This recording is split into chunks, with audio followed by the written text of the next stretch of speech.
Isang magaan at mapayapang Sabado sa ating lahat. Sabado na naman. Kailan ng Sabado, 'di ba? Napakabilis talaga ng paglipas ng mga araw. Kaya't kung may kalakasan ka pa, samantalahin mo yung kalakasang yan sa mga bagay na makapagpapalakas pa sa'yo. Upang ang kalakasang yan ay maibahagi mo rin sa iba.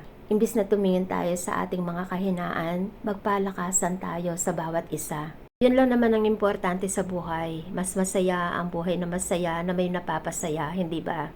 Huwag mo nga abalahin ang iyong kaisipan sa mga bagay na wala ka. Sa halip, pasalamatan mo ang mga bagay na mayroon ka upang mas lalong gumaan ang daloy ng mga pagpapala ng Diyos sa iyong mga palad. Huwag mong palaging hahanapan ng mga kamalian pa ang mga kamalian na. Hanggat maaari ay sa iyo nawa magsimula ang mga ninanais mong tama na makapagpapatama sa mga nakikita mong hindi tama.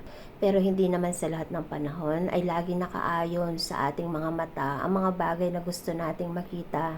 Tandaan, hindi natin mabubuhat ng buo ang kabigatan ng mundo pagkat nasa Diyos ang katiwasayan ng lahat. Yung dati nating kwento ay hindi na natin kwento sapagkat lahat ay bago. Isunod mo sa panahon ang pag-inog ng iyong mundo at hayaan na sa mga bata ang pagkabata. Maging malakas, maging magaan, maging payapa, palakasin ang pananampalataya. Yan ang buhay na kaaya-aya. Gentle reminder, make your today meaningful because once it passes, you can never take it back. Have a blessed and a wonderful day.